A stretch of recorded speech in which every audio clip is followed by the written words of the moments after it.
Tiger Hill, the mountain that had to be taken. Tiger Hill didn't look like a battlefield. At dawn, it looked eternal. A cold triangular mass of rock and ice rose above the Dras Valley, its slopes wrapped in cloud, its summits often invisible even to those standing only a few kilometers away. At 16,700 feet, it didn't need defenses to be deadly. The air itself was thin enough to punish the lungs. The cold was a weapon. Gravity was a judge. Any man who climbed it was already fighting the mountain before he ever faced an enemy. In the summer of 1999, Tiger Hill became more than a peak. It became an ultimatum. From its summit, Pakistani forces had established fortified positions that dominated the Srinagar-Leh Highway, National Highway 1A, the only arterial lifeline connecting Ladakh to the rest of India. Artillery observers stationed on Tiger Hill could direct fire with lethal precision, turning supply convoys into burning wrecks, choking Indian forward positions with shell fire. Every truck that moved, every column that advanced, did so under the watchful eyes of men sitting on the roof of the battlefield. As long as Tiger Hill remained in enemy hands, the war could not be won. A mountain above the war. The Kargil conflict was not a war of sweeping maneuvers or armored breakthroughs. It was a war of ridgelines, sangars, and vertical death. Pakistani intruders, largely from the Northern Light Infantry, had crossed the line of control during winter, occupying high altitude positions, vacating due to extreme weather. By the time the snow melted, the Indian patrols returned, the height was already fortified. Most of these positions could be taken one by one. Tiger Hill was different. It sat like a crown above the Dras sector. Its slopes sheer, its approaches exposed. Any daylight assault would be suicidal. Any frontal climb would be a slaughter.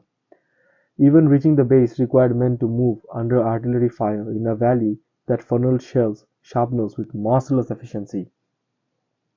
Yet the order came anyway. Tiger Hill had to be taken.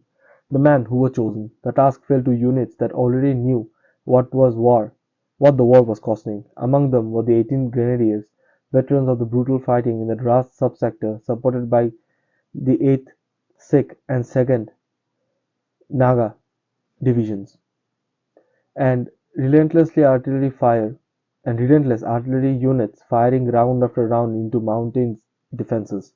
These men didn't speak of glory, they spoke of routes, angles, and timings.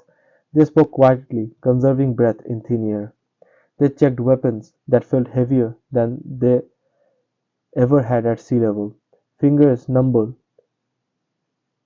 quickly, sweat froze inside gloves. They knew the truth before the climb began. Many of them wouldn't come back. The night, the mountain began to bleed. An assault on Tiger Hill began under cover of darkness in early July. Thereafter there was no dramatic charge, no shouted command. Men moved silently, their boots scraping ice, their bodies pressed against rock faces that fell away with nothingness, into nothingness. The route chosen was almost impossible, a near vertical climb along the mountain's rear, an approach that defenders believed no force would attempt. There were no ropes fixed in advance, no ladders, only ice axes, crampons, and the faith that the men above would not slip. As troops climbed, the mountain revealed its cruelty. Loose rocks gave way without warning. Ice shattered beneath boots. Men slipped, sometimes catching themselves, sometimes vanishing into darkness below. Every movement was slow, deliberate, and exhausting. The air burned the lungs. The cold bit through layers of clothing into bone. Then firing began. Machine Pakistani machine guns opened up from higher sangars, tracer rounds slicing through the night like burning wires. Mortars followed, their explosion throwing ice and rock into the air. The darkness that had hidden the climbers now betrayed them. Muzzle flashes lit the slope. Silhouettes stood against snow. Still the climb didn't stop. Men pressed themselves into the mountain, waiting for bursts to pass, then moved again. Forward was the only direction that existed. There was no retreat route. There was no safe ground behind them. The mountain had closed its jaws, close enough to kill. After hours that felt like a lifetime, assault teams reached the upper reaches of Tiger Hill. Here the battle became intimate. This was no longer a fight of artillery and observation posts. It was grenades tossed into bunkers carved from rock.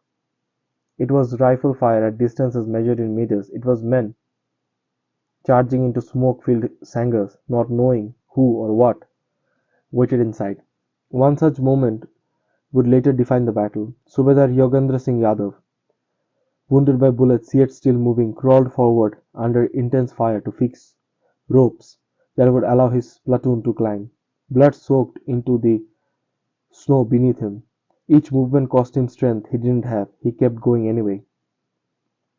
Acts like this were not exceptional that night. They were necessary.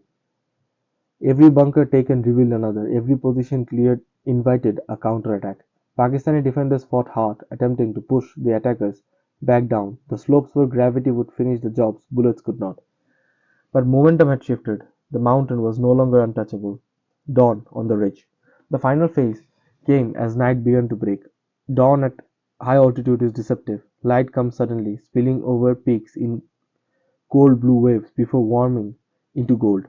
As the sun touched Tiger Hill, it illuminated a scene of exhaustion, destruction, and resolve. Indian troops have fought through the nights, launched their final push along the summit ridge. Smoke still poured from shattered bunkers. The air was thick with dust and cordite. Boots crunched over ice-stained dark. This was the moment when the mountain decides its allegiance. Pakistani resistance faltered under pressure from multiple directions. Artillery fire had smashed defenses. Infantry assaults had broken cohesion. One by one, remaining positions were outrun or abandoned. At approximately 8:30 on July 4, 1999, Indian soldiers reached the highest point of Tiger Hill. The tricolour was raised against the morning sun. Below, the Dras valley lay exposed. The Srinagar highway stretched free once more. Radio messages crackled through the sector with words that carried more weight than any shell. Tiger Hill is ours. What the mountain took, what it gave. Victory didn't come cheaply. Tiger Hill demanded blood. It took it from both sides.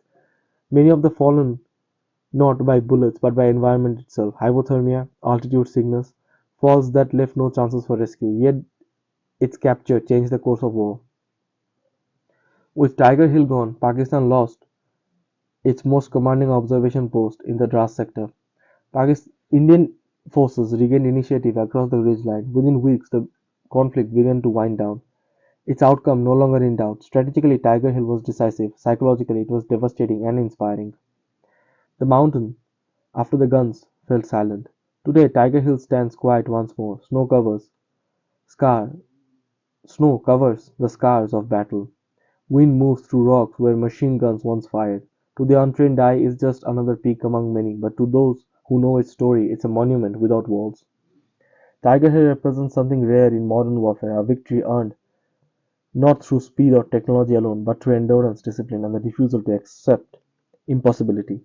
It is remembered not because it was easy to take, but because it should not have been taken at all. And yet men climbed, men fought, men held. The mountain shattered, they did not.